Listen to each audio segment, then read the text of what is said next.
Hello and welcome back to another video. This is video number 4 of the Smart Wealth series, where we are exposing smart wealth secrets of the ultra rich. And these ultra rich, just so you know, they have lots of different tactics to make money, create money. Okay, we're not going through all that, but what we are doing is we're showing you the things that they put in place inside the government, inside our tax law, that is going to benefit us, okay? The 99% of the people that have to live by the rules, and we don't know most of the rules. That's the thing, okay? Most people don't know most of the rules. Why? Do you realize that your CPA, there's two different types of tax people, okay? You have your regular CPA that knows about 400 pages of tax code that applies to most W-2 working Americans. Then you have guys like my friends that are tax attorneys that know 4,400 pages of tax codes and loopholes and ways to move money around and ways to not be taxed. The laws are there. They're clearly written. The ultra rich and the rich know these laws. Their tax attorneys know these laws, but you have a regular CPA that doesn't know these rules. Okay, so we're going to be exposing some of these things that they're using, and we're going to show you how to use them. So without further ado, we're going to move on to our slide here, where we're going to continue the misconceptions about money. Now, the first thing we have to do is red pill everybody and make sure that you understand where these misconceptions are coming from. These misconceptions are coming from the top down, okay, all the way down to your high school friend that went to go be a stockbroker. All right, that used to be me. Okay, I moved to New York specifically for that purpose, and we were taught these same things over and over and over again by our parents, and their parents were taught by their parents, and their peers, and the financial books that the quote unquote gurus write out there today, and the ones that have radio shows and talk shows and tell you how to manage your money or get out of debt or whatever the case may be, whether on any news channel that they have a show on Sunday night or whatever the deal may be. There are misconceptions out there that are being perpetuated throughout the entire globe about how money actually works and what you have to do in retirement. Okay? What you have to do in retirement is to make money and keep that money so you can use it in retirement. You don't have to give it away to Uncle Sam. You don't have to spend it in taxes. You don't have to send it to somebody else's pocket when you lose it in the stock market. Let me tell you something. The only way for somebody to make money in the stock market is for somebody else to lose it. Okay? So whenever things are going up and going down, and if somebody is selling their stock on the way down and it's actually sold, that means somebody else is buying it. Okay? Somebody else has to buy it. And so somebody else is giving up their money so you can take yours out of the stock. That's how that works. That doesn't have to be your life, though. Now, look, I used to trade stocks a lot. Trading stocks for me is fun. Trading cryptocurrency for me is fun. All right, I get a kick out of it. But it's not my retirement plan. When we do that, it's a game, it's a gamble, okay? You don't do it with other people's money. What we're doing is we're showing you how to get long-term returns via safe investment vehicles or safe vehicles that will allow you to keep on making money in the future without having to be at risk of stock market loss. All right? And we're going to show you how we can do that without actually sacrificing gains. Sound good? All right, let's move forward then. Let's get back to our book, where we're going to start off with misconception number 6. Now, we left off with 5 last time, and we'll scroll up here. Putting my 401k in cash or treasuries is a safe option. We talked about that in the last video, how that is not a safe option, and we went into another video that showed us why that's not a safe option. So we're going to move forward here in the misconception number 6 and say how the long-term strategy in a 401k will win the game. That's what they tell you, right? Keep putting your money in, keep putting your money in, keep putting your money in, and you're going to win. Well, as we discussed a while back, that's just not it's just not the truth. There are a lot of people out there that saved money their entire lives and now they cannot retire because of these types of systems. Okay? Long-term strategy does win the game, but just not in mutual funds or 401ks. Now let me caveat this for a second, let me go off script. There are things that you can do. Hold on, I just realized that you may be hearing an echo. 1 second. Okay, if you were hearing an echo before, I completely apologize for that. So there are things that you can do to be winning a long-term game. Okay, your mutual funds are not going to be the case. All right, anytime that you're betting on one of the gorillas flipping a coin in the gym, just because they got lucky one time, does not mean that's a good investment strategy to go into that mutual fund. Now, there are certain funds that Tony Robbins talks about, which is a part of what we do, and Jack Bogle talks about, the founder of Vanguard Funds, who manages over $3 trillion in assets, massive company. It's called index funds. I'm going to write that in right here, okay? So let's just go ahead and talk about, I'm going to say caveat. Index funds can show a long-term return.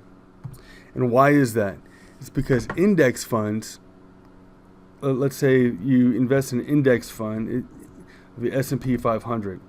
The index fund in the S&P 500, for example, is following the entire market. So the entire S&P 500 follows the entire S&P 500 index. So therefore, over a long period of time, as the index shows over a long period of time, 20, 30, 40 years, it has gone up quite a bit over the last 20, 30, 40 years. Well, that is a safer route because you don't have some guru back there that is telling you that he chose a certain mutual fund or certain stocks to be in a mutual fund that are supposed to perform. And he thinks it's well diversified, and it may or may not be. But the bottom line is you don't get any more diversified than a S&P 500 index fund, okay? Because that's all different types of businesses, and they're all in the S&P, all right? So what we're looking at here is that an index fund, even though it is still subject to taxation, depending on how it's structured and what it's inside of. If it's inside of an IRA, it may not be, it may be tax deferred, but it's still subject to taxation no matter what. So when you take the money out, it's still subject to taxation. And of course, it's subject to fees, okay, which are going to be minimal because since it's on the index, so though lower, the fees are going to be minimal, okay? Because since it's following an index, you don't have a mutual fund manager that's sitting there and moving stuff around all the time and trying to keep his head above water. So it's still going to be subject to taxation, subject to fees, but the fees are going to be minimal, and it's still going to be subject to something that we just can't fight is inflation, and it's going to be subject to market loss, right? So it's still subject to all the same stuff, okay? This is also just as subject to loss in the event of an illness. Okay? So, if you have this set up that way, in the long term, it's going to be okay. All right? Saying that you don't get ill, or and have to cash the whole thing out, or the market doesn't completely just fall off a cliff. Okay? Now you are going to be subject to taxation, which is going to be a lot of money. It's going to be a lot of money depending on how long you have it in there. It's going to be a lot of money. So that being said,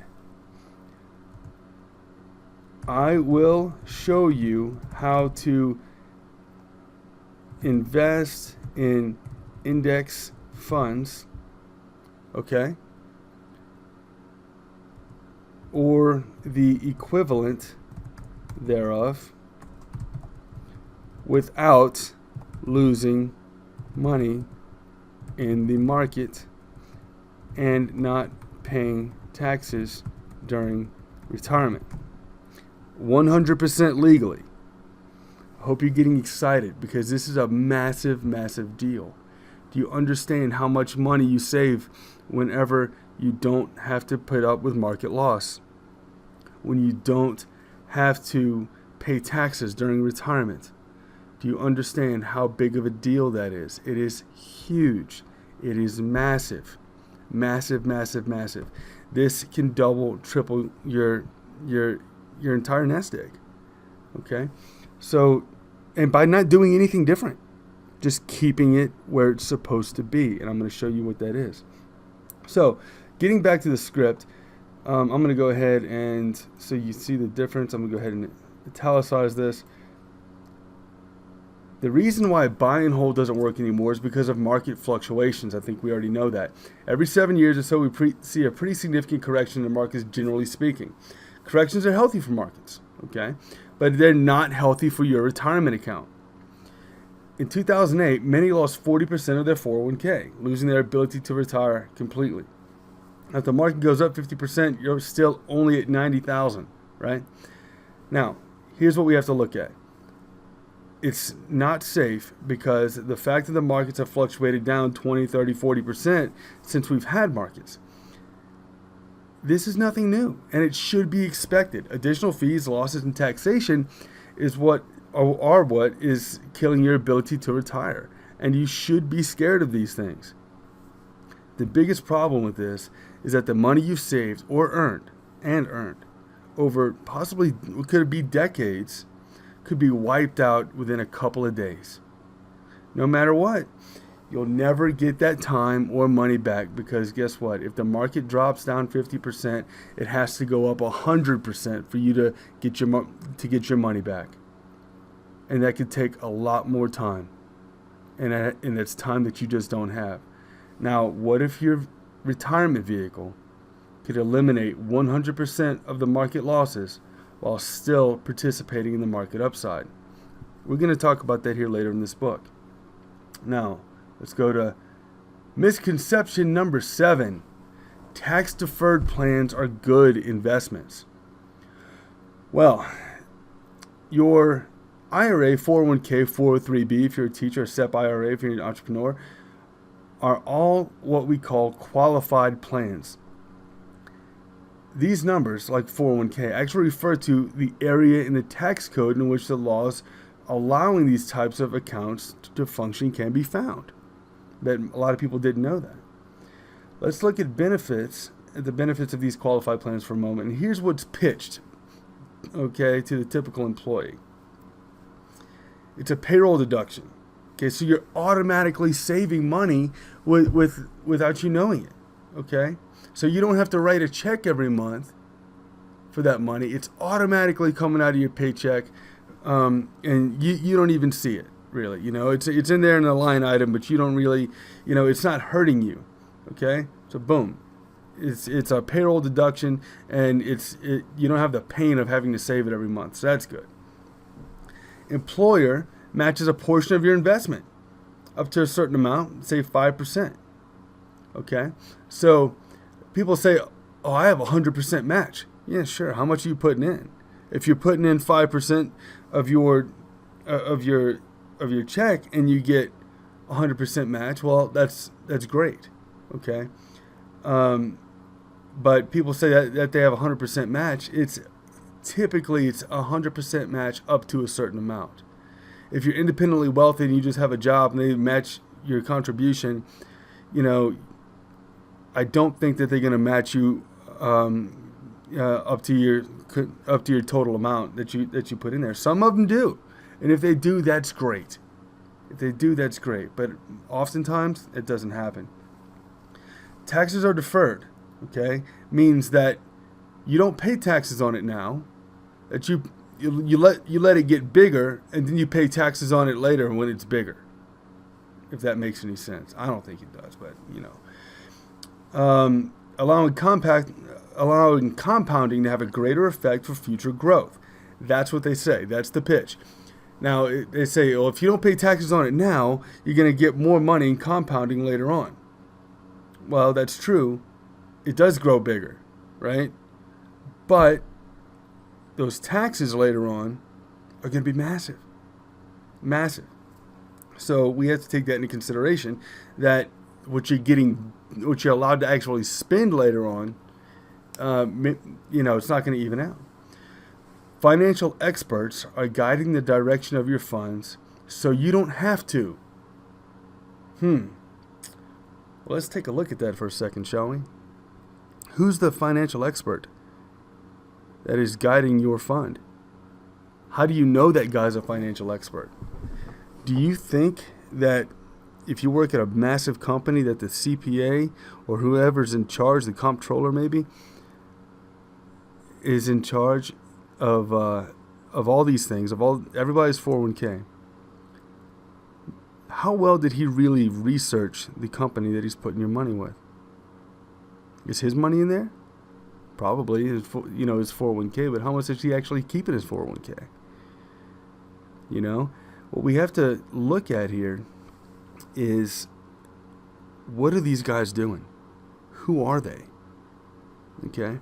As Warren Buffett said, and we went over in the last video, that Wall Street's the only place where people will drive to in a Rolls Royce to take advice from people who take the subway. That's exactly what we're looking at here. It's the same thing. I've worked over there. I know what kind of people work in these houses. And I'm not saying they're bad guys or gals. I'm not saying that at all. I'm saying that these guys are working for money. They don't know you, and if they wreck the fund, they have completely zero liability. Zero. None. It's moral hazard. Now, let's look at number 5. Plan administrator, usually the company's financial officer, has your best interest at heart when choosing the funds and allocations. Does he? Maybe he's just taking the advice from the guy that he's been playing golf with for 20 years. Could be, I'll tell you a little story. When I was in my early 20s, maybe mid-20s, I was trading stocks, and I was trading for myself, and I was looking at certain market fluctuations, and I was playing those fluctuations, and I would watch and learn, and then I'd jump in at the right time and jump out at the right time. Within a month or so, I had made about 700% in my account. Pretty good, right? Was it luck? No. I studied this stuff, and I knew what was going on with these certain stocks that I had purchased or that I was looking into. And within a month, I only did it with, when I say playing, I only had I think I put $5,000 into it. And maybe it was 800% because it was 800 because I turned it into about $40,000 inside of a month, which is pretty significant. And my dad said, "What are you doing? How are you doing this?" And I showed him what I was doing. He called his stockbroker. He said, "Bill, how much are we up this year? He said, oh, we're up about 9% for the year. He was all happy. It was only June. He's all excited. Oh, we're up about 9% for the year. It's pretty good. He said, my son's up 800%. What is he doing that you're not doing? That's the thing. Now, should Bill be taking those kinds of risks that I was taking? No, Bill didn't study the way I was studying either. Okay? Bill gets off at 2 o'clock, goes and plays golf with a client, goes to lunch, goes and does all the other things that other 60-year-old financial advisors and stockbrokers are doing. Okay? Going hunting, doing whatever they do. Okay? And after he plays golf, he stays at the 19th hole till 7 o'clock and goes home.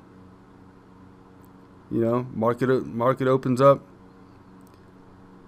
at 9 o'clock next morning. Okay?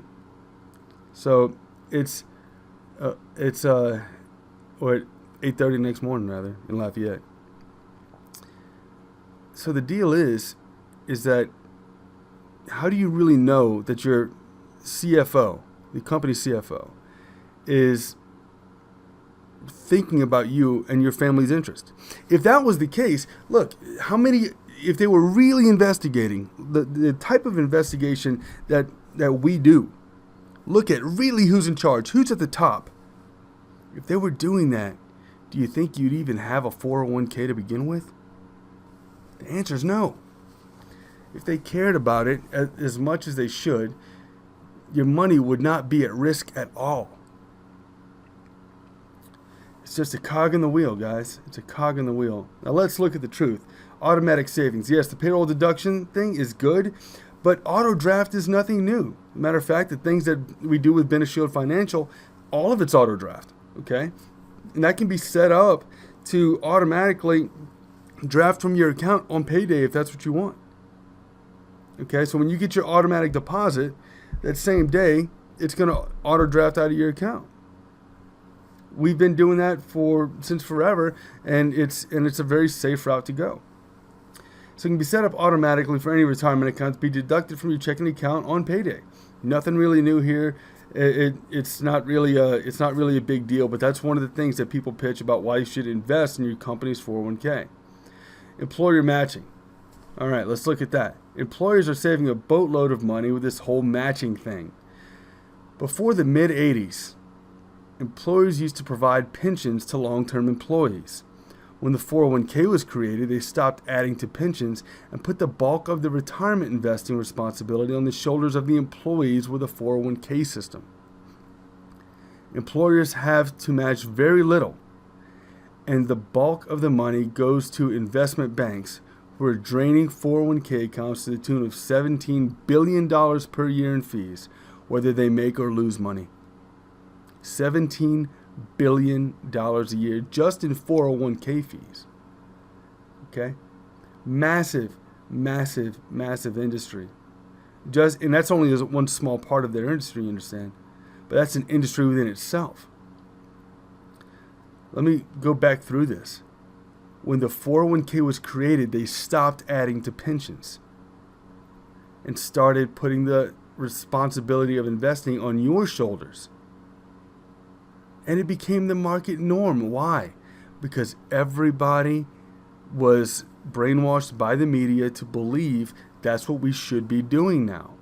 Oh, we match 100% of what you put in, up to a certain amount. And it's still a lot less, okay, than it would be for a pension. People worked at places for pensions.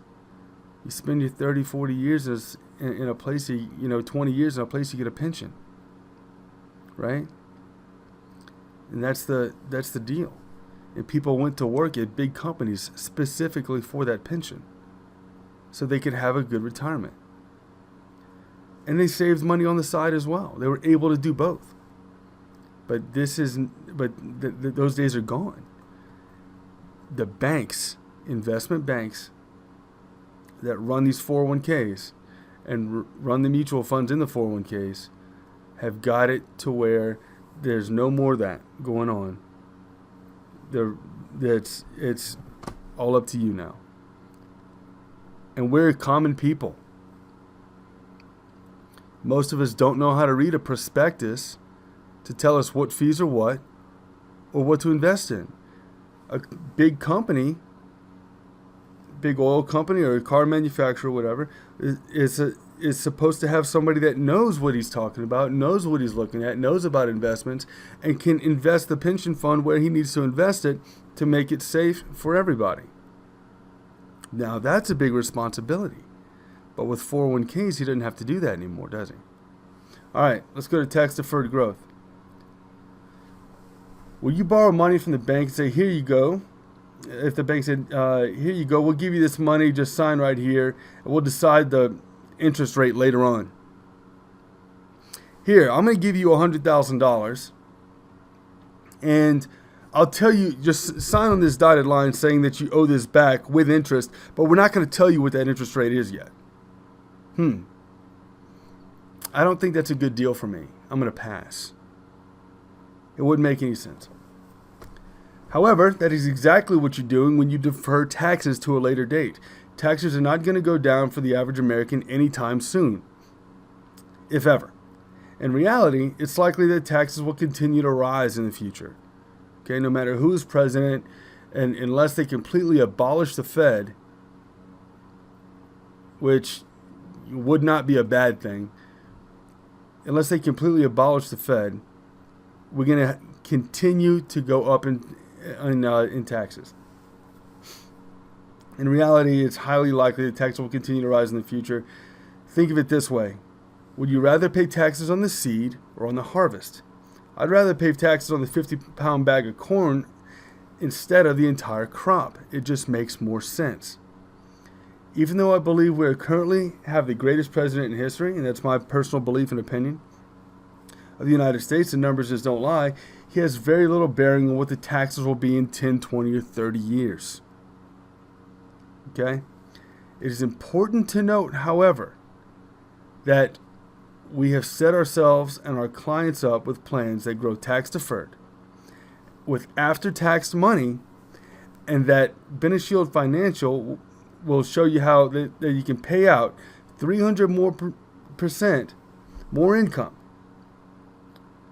during your retirement than a 401k can, because we take taxes and risk of market loss off the table while still owning the market gains. We are going to show you how to do that. Now, what about financial experts? Your experts doing the heavy lifting for you. The financial experts doing the coin flipping have no more idea of what the market is going to do than a gorilla in the gym.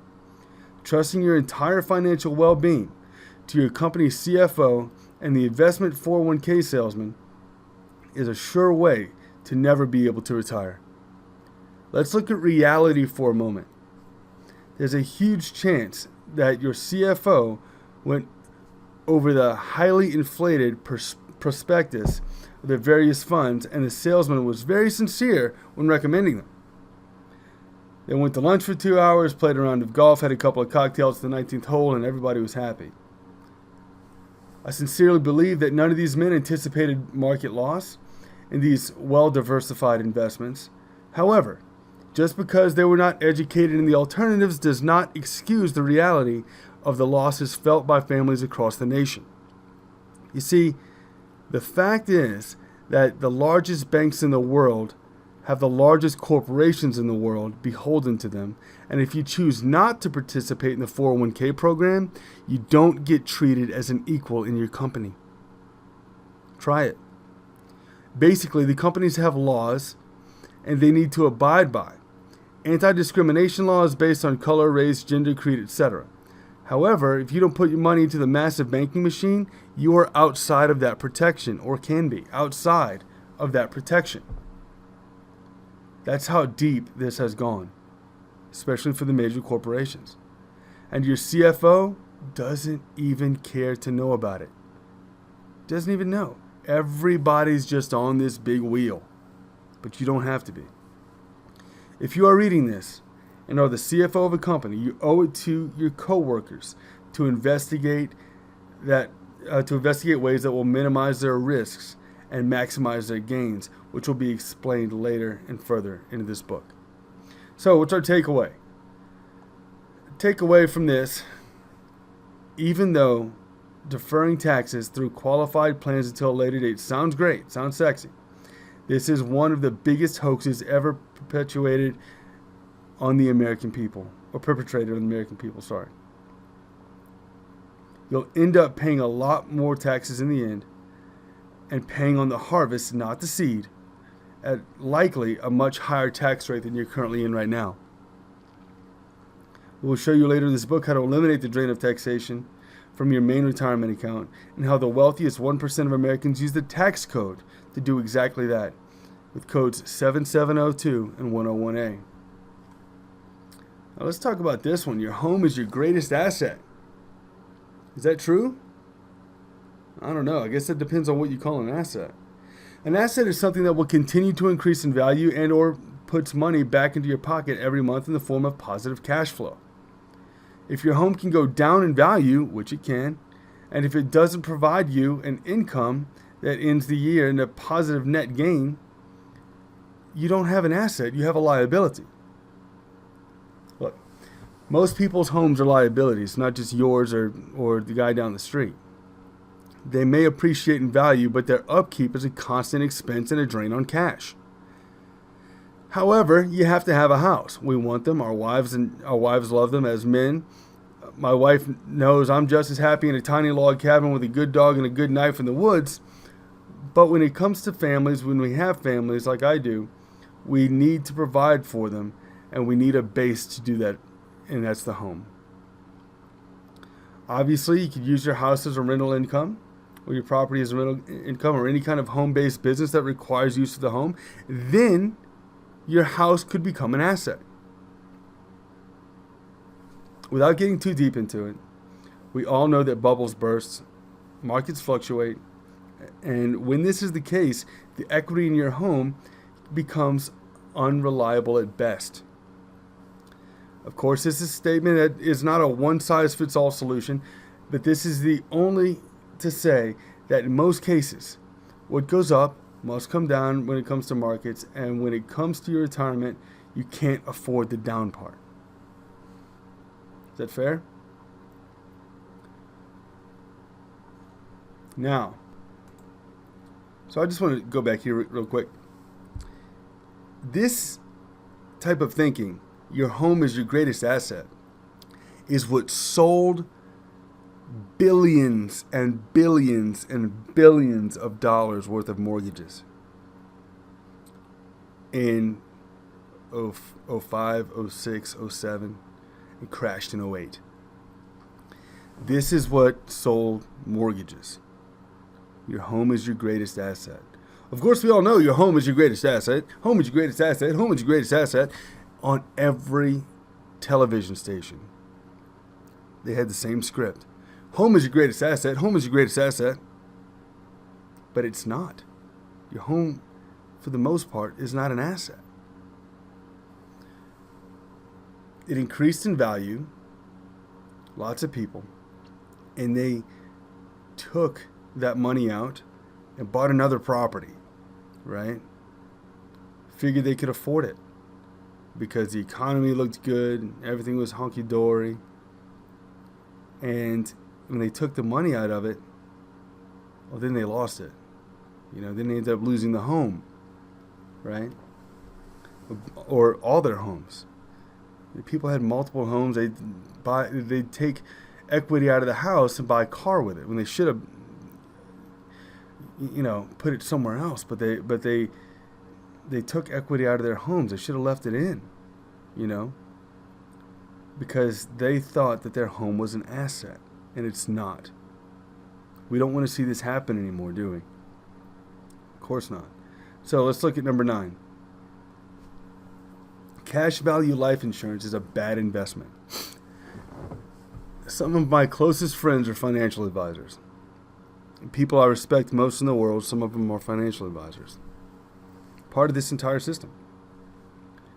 And the first thing that they're going to say is, oh, that's not a good investment. But it can't go down. can only go up. Yeah. All right. So this is the one they sing from the hilltops. Financial advisors, supposed fiduciaries, and they are. Okay. Let's be fair.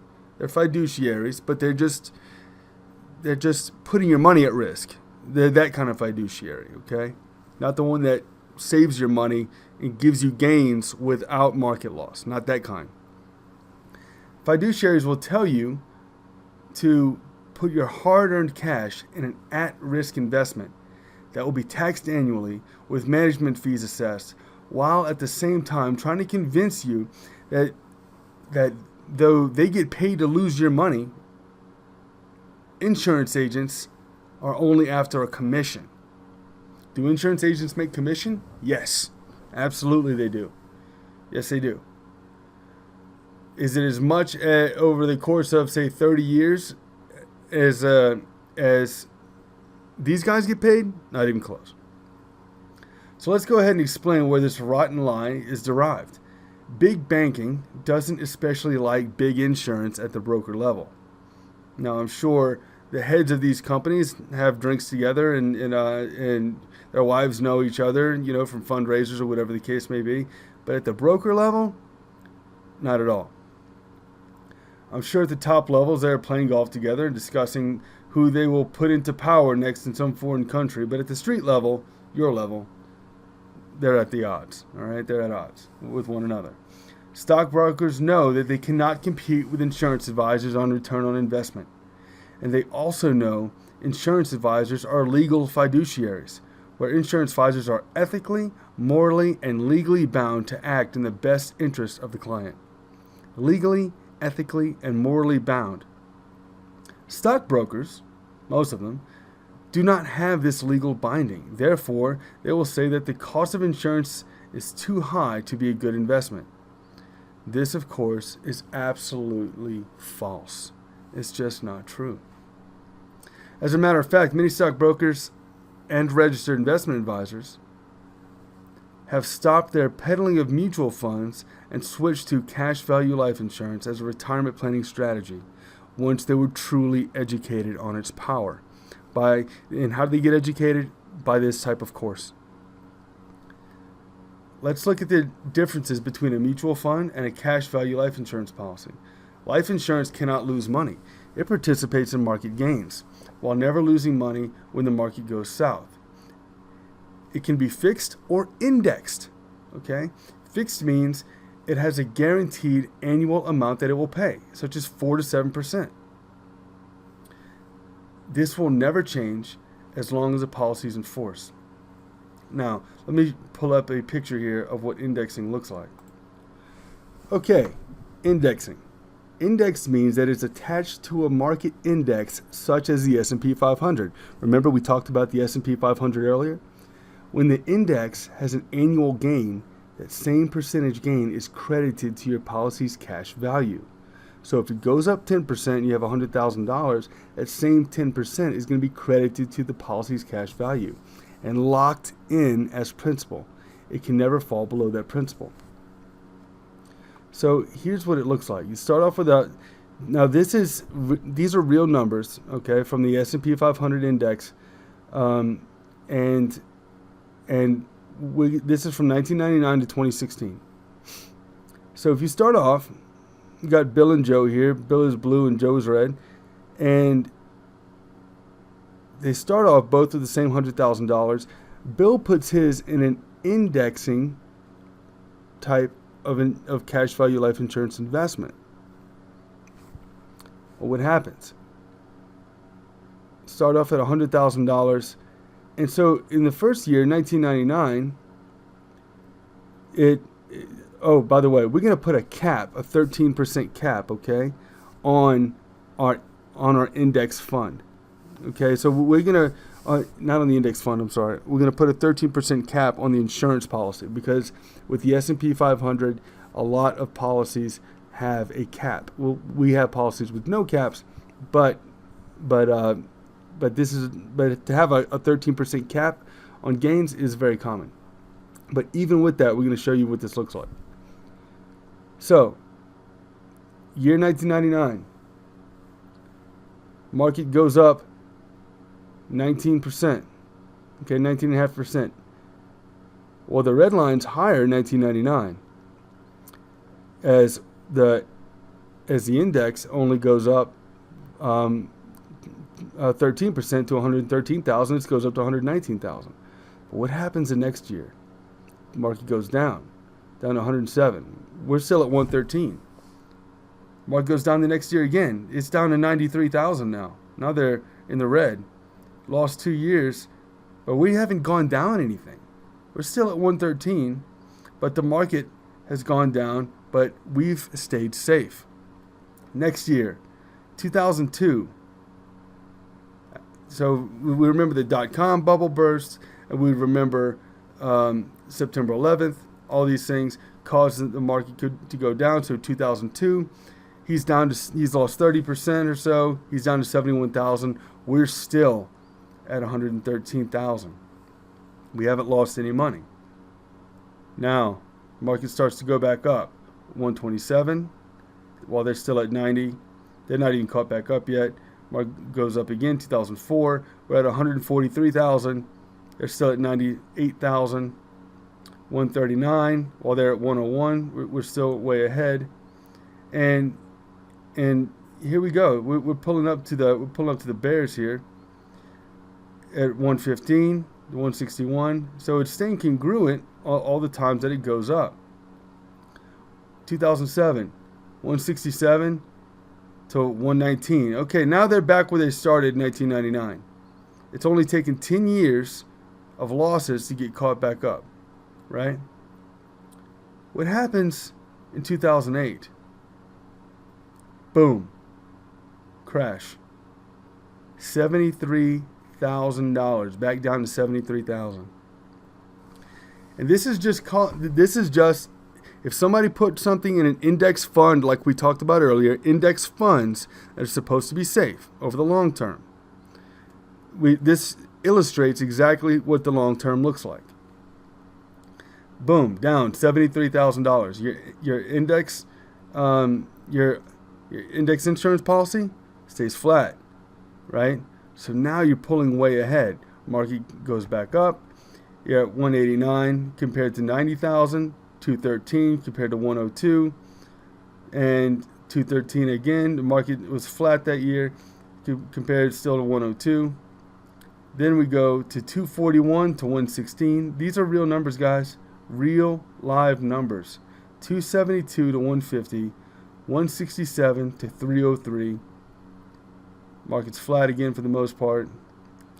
303, because it went down a little bit, but we didn't lose anything, so we're still at 303,976. While they're at 166, market goes back up. Okay. In 2015, market goes back up to 2016, starting the year off. $182,000. Now, over the long haul, did you make 82%? Yes, but you're going to have to pay taxes on that. Remember that. Would you rather be in the red line at 332? I mean, the red line at 182, or would you rather be in the blue line at 332? Also, you're not going to have to pay taxes on this when you spend your money. And we'll show you how to do that. What do you think about that? That is the power of indexing. Okay? It was only 17 years. Only 17 years. And look at what we were able to do. This is an index fund versus an indexing insurance policy. The blue line is the insurance policy. The red line is the at-risk index fund, which is the safest way you can go for long-term growth. That's what indexing is. So if your cash value is $100,000 and the market has a 15% gain that year, you will be credited $15,000 and your new total will be $115,000. And this is on some things. Okay, on this particular illustration, it capped out at 13. They're all different. But also check this out. This is still with a 13% cap. This was with a 13% cap, so you didn't earn any more than 13% in any one market year on this one. This did not have that issue, okay? There were years where the market went way up, and this was still capped at 13%, okay? And it still grew all that because we took losses off the table. So if the market goes down the next year, your account will still be at 115. We've taken losses off the table. Now, we now have index policies that have no cap, which means it will credit 100% of whatever the market gain is. Now, you're still going to see a cap with the S&P 500, but there are other indexes out there that mimic the S&P 500 that don't have any caps, which is really, really neat. And they also give you something called a participation rate. Okay? This is incredible. Incredible. So let's say the market goes up 10%. If you have a 140% participation rate, okay, or if the market goes up 13%, oh, I'm capped out. That's not a big deal because insurance companies have something called a participation rate where they'll give you an additional 40% of whatever the market goes up. Some of them are up to a 190% participation rate. How can they afford this? Because insurance companies have financial geniuses at work. They hedge, they buy bonds, they do all kinds of things. You know, I call it monetary magic that moves money around, but the bottom line is it goes into your bank account. It goes into your cash value as cash that you get to spend in retirement. That you get to spend in retirement without paying taxes on. Participation rate is the rate at which you participate in the allowable market upside in that particular policy. So at 140%, if the market goes up 10% and you have a 140% participation rate, you'll be credited 14%. How is that possible? Insurance companies are masters at hedging with options and have some of the smartest financial minds in the world operating their assets. They just don't lose money. So do insurance companies charge fees? Of course they do. The difference between large insurance companies and investment banking fees are massive. They're huge. Why is that? Because for insurance fees, you're actually paying for life insurance. While mutual fund fees are just, well, fees, you aren't guaranteed anything in mutual funds except losses at some point.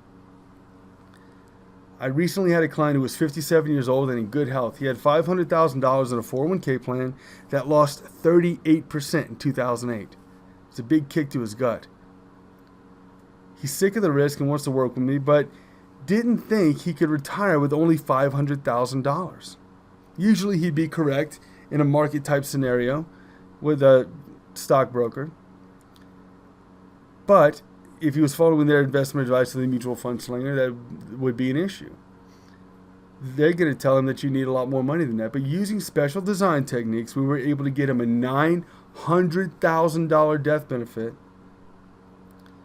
just by moving his money, which would be a tax-free gift to his wife. I say gift. It'd be tax-free to his wife if he died. So if he dies, if he has a 401k and he dies, what happens?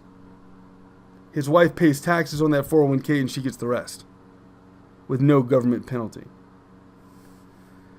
But if he puts that money into a life insurance policy, what happens? Well, she's going to get $900,000 tax-free lump sum. Now, let's go ahead and pay our taxes on that $500,000. Let's call it $350,000 he has left over, which is what she would get from that 401k if he died. What's bigger, the $900,000 that I get him with an insurance policy and having a cash value insurance policy they can't lose, or the $350,000 that's at risk and could be lower? I think the $900,000 life insurance policy is bigger. But this plan would also give him $700,000 in lump sum cash if he got critically ill, and up to $900,000 if they deemed him terminally ill. If the doctor said, "Sir, I'm sorry to tell you this, you have 6 months to live," the insurance company would say, "Okay, that's good enough for us. you're basically going to die, so here is your insurance money. It's called accelerated benefits. That's just the beginning. See, my client wants to keep working at the age of 70. He makes great money, around $200,000 a year. The problem is he hasn't saved anything else in his 401k since 2008 because he's afraid of losing it. And so he's keeping everything in treasury bonds right now. Since he wants to keep working, I was able to explain to him that if he wants to save $1,100,000 a month, it could give him a nice retirement on top of the money that he already has in his 401k that would be moving. Well, he didn't think he had enough, but he wanted to keep working. So here's how that works. We have him pay his taxes and take his 10% penalty because he's not 59 and a half yet. I know a lot of people are going to say, oh, wow, you should never do that. I guarantee you this works. And why can I guarantee it? Because the insurance company guarantees it. All right. He's going to owe taxes on that money anyway, so you might as well pay it now before it goes and gets any bigger. Because remember, he's in treasuries. He's losing around 3% a year off $500,000, and he's not earning but 1% or so. His money's extreme risk in the 401k, not just with market loss, and we will get his taxes and penalty back for him. We take the remaining of the, call it $325,000 with taxes and penalty, and split it up into 5 payments of $65,000 over 5 years into a special index policy that gains when the market goes up and never goes down. It never goes down when the market goes down. This policy has no cap and 100% participation rate, as previously discussed. He will also pay $1,100 a month into the plan instead of his 401k. Now, the policy is specifically designed to maximize gains in the plan.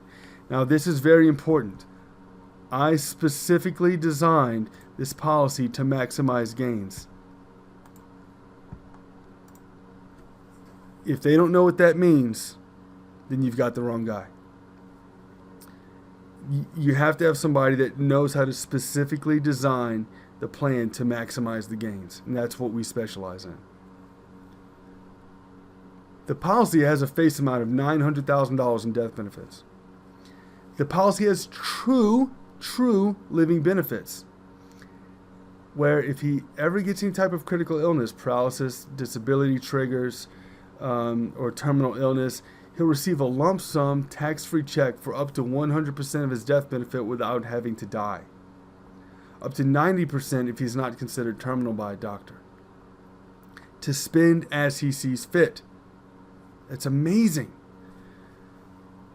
We were also able to show how at the age 70, when he stated he wanted to retire, he could start taking income tax-free disbursements, resulting in 300% more income than his 401k can provide. Why? We put him in a right vehicle that removed market loss and taxation while keeping the market gains, which mutual fund slingers cannot do. But Jeff, you made him pay his taxes and penalty. You should have your license revoked for recommending such a thing. Yeah. That's what somebody might say if they're uneducated on how this works. But we're not uneducated on how this works. The other perspective is that of my client. You see, if he dies, instead of his wife paying taxes on the $500,000 in a 401k and ending up with around $375 or $350 after tax, now she'll get $900,000 tax-free. Let me ask you, did I get him his taxes and penalty back? Absolutely. If he gets sick and can't work anymore, he'll get up to 90% of his death benefit from the world's largest insurance company, or one of them, $810,000 lump sum tax-free. Let me ask you, can he do that with his 401k? No. Did I get him his taxes and penalty back? Absolutely. If he lives to a ripe old age and was retired for 20 years before he dies at the age of 90, and I get him around 300% more income by taking taxation and risks off the table, plus his cash value is still being grown for another 20 years, and his heirs get the rest, did I get him his taxes and penalties back? You betcha. And I did it for lower fees than the mutual fund slingers get, while doing a better job for my client. Our clients never have to worry about another market crash affecting their ability to retire ever again. Now, how did we get the tax-free income? This is what we were talking about. This is how you don't pay taxes in retirement. How did we get the tax-free income? We got the tax-free income by using the IRS code that defines a loan as being non-taxable. You see, a loan, no matter how you slice it, is not taxable at the time of this writing. And it won't be for the foreseeable future. Why? Because these rules were written for wealthy people, and wealthy people make the laws. It's just the way this world works. Therefore, when the cash value in the policy is built up enough, the client can start taking loans, you can start taking loans against your cash value without drawing down the cash value amount, because we're borrowing against it. Okay? When the client dies, when you pass away, your death benefit pays back the loan. So however much money you've taken out of the policy, or how much money you're not taking money out of the policy, okay? You're borrowing against it. However much money you've borrowed against it, when you die, your death benefit goes to pay that back instantly. All right? That means it is a true loan. And whatever's left over, in most cases that we've done, it's hundreds of thousands to millions of dollars. What's left over after a full life, it's given to the beneficiaries. Also, since this income stream is technically not taxable because it's a loan, he doesn't have to have any other taxable income, and he doesn't have any other taxable income coming in. That means Social Security payments at the time of this writing are probably not going to be taxed either. Please check with your CPA and preferably your tax attorney on the current laws for you. Okay? Now again, I'm going to say that anything we have in here is not detailed specifically to you. And if you would like something detailed specifically to you to see which direction you should go with your accounts and your life, then you can go to BeneShieldFinancial.com, contact us, and we'll get back to you, and we can set up an appointment to have a screen share, and we will discuss it, okay? Fully confidential, obviously. Chapter takeaway. The things many of us were taught about money are just no longer true, or have been purposely fed to us in the mainstream media that keep us spending money that will keep the banks thriving, okay? Buy that new car, buy that new house, buy this, buy that, all on credit. The bottom line is that big banks own and control almost everything except big insurance. Now, do they work together on some things? Sure. Big insurance invests a lot of money in a lot of different things. The bottom line is that since they don't control big insurance, insurance is about security and surety, while banking is about profiting off of the sheep that they have created within the system. They're farming. You decide where you want to put your money and whether or not you want to remain in the slavery of the system that capitalizes on the undereducated, or if you want to bank on yourself with the safe investments that still participate in stock market gains. So why doesn't big insurance market their retirement products as heavily as big banking? That's a fair question, right? Why doesn't big insurance, why don't you know about this stuff yet? Simple. Simple answer to this is money. Remember we talked about insurance companies are not your friend? Well, neither are big banks. Neither are small banks, to be honest. The better an insurance product becomes for the consumer, the less profit there is for the insurance company. They continue to improve the quality of product to stay relevant, and they choose to market their products through individually licensed agents or brokers. So what happens is, you take a company like Apple, for example, and they are very, very good at marketing their new technology. Well, the insurance companies are just as good at coming up with new technology, but they don't put the information out there because they have less profit on the better that the products get. Okay? So, that's the end of our chapter now. So we've gone over all of the misconceptions about money that are relevant to this book. And so here's our takeaway. Go back through this chapter, rewatch these videos, and continue reading. Continue reading your books and listening to your audiobooks. This right here is what we need to do is just open your mind up about the misconceptions that we've all been taught. Not just you, not just Joe down the street. What we've all been taught about money, and how we're going to get around that mindset that you have to be able to lose money to, you have to be okay with risk for your retirement. Okay, you shouldn't have to put up with it, and you don't have to put up with it. Okay, so I'm going to stop the video here, and we'll see you in the next chapter on Truth in Retirement.